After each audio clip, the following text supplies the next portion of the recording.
So once na na-type niya na yung hi reply ka ASAP or nag-message sa yung kaibigan mo at sinend sa atin, automatic magsisend at lalabas dito yung delivered.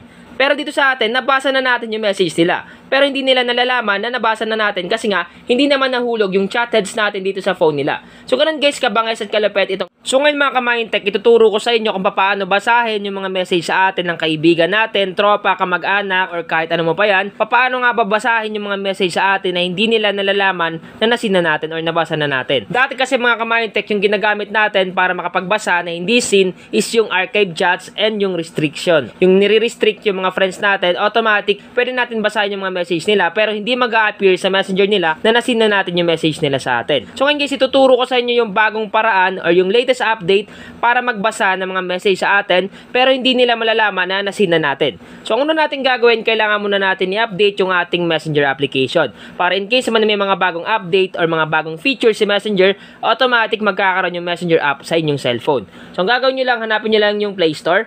Once na makita nyo na yung Play Store, click nyo lang. Then pag andito na kayo sa Play Store, pumunta lang kayo sa may search bar or search engine sa taas. So eto yon, i-click mo lang. Then i-type mo lang dyan yung messenger. So once na ma-type mo na yung messenger, pag may nakita ka dyang update, i-click mo lang yung update at patapusin mo. Once na tapos na mag-update, ang gagawin mo lang, i-open mo lang yung messenger application. Ngayon, i-demo ko sa inyo guys at ipapakita ko sa inyo kung paano talaga gagana yung bagong tricks natin sa messenger. So una natin gagawin, pumunta tayo sa may bandang taas sa kaliwa. So eto yon, yung tatlong underline dyan, i-click mo lang.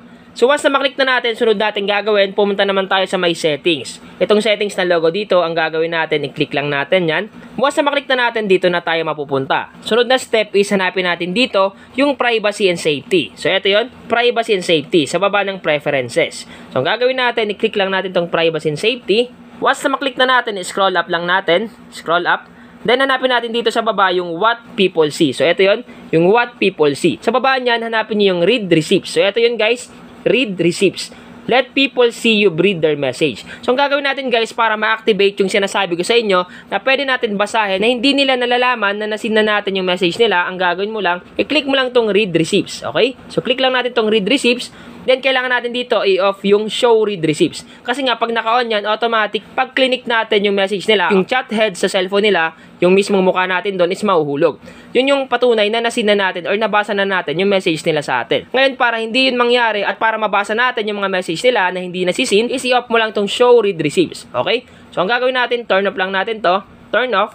Once na ma-turn off na natin, basahin nyo dito. Nakalagay dito, people won't be able to see when you read their messages. And you won't be able to see when they read yours. So, ibig sabihin guys, once na mag-message sila sa atin at basahin natin, hindi magre-reflect sa kanila na nasin na natin yung message sa atin. So, ngayon guys, magde-demo ako sa inyo. Meron ako ditong cellphone na isa. So, back ko lang. So, halimbawa guys, may friend ka. For example guys, meron ako ditong isang cellphone. Itong demo account na to. Ang gagawin lang natin guys, click mo lang to message. Kunyari nag-message sa'yo yung kaibigan mo. Kunyari, hello. Hello.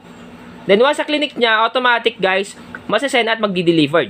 Pero dito sa atin, nasin na natin yung message niya, okay? So ayan, kung makita nyo, yung message niya is hello. At nakalagay dito is delivered pa lang.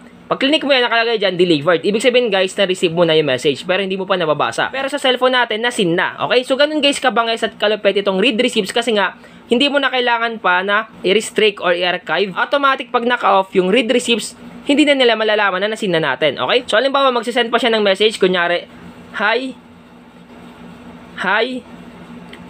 reply ka,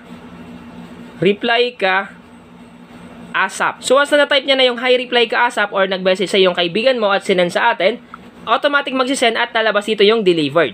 Pero dito sa atin, nabasa na natin yung message nila. Pero hindi nila nalalaman na nabasa na natin kasi nga, hindi naman nahulog yung chat heads natin dito sa phone nila. So ganun guys, kabangay at kalupet itong read receipts sa ating messenger. So kung hindi nyo pa to alam, itry nyo na at talagang makakatulong to. Kung sa gusto mo basahin yung mga message ng kaibigan mo, tropa mo, kamag-anak mo, asawa mo, or kahit ano mo pa yan, na hindi nila malalaman na nasin mo na yung message nila. Sana guys, nakatulong tong vlog ko ngayon. Once again na Mindtech PH, thank you and God bless all.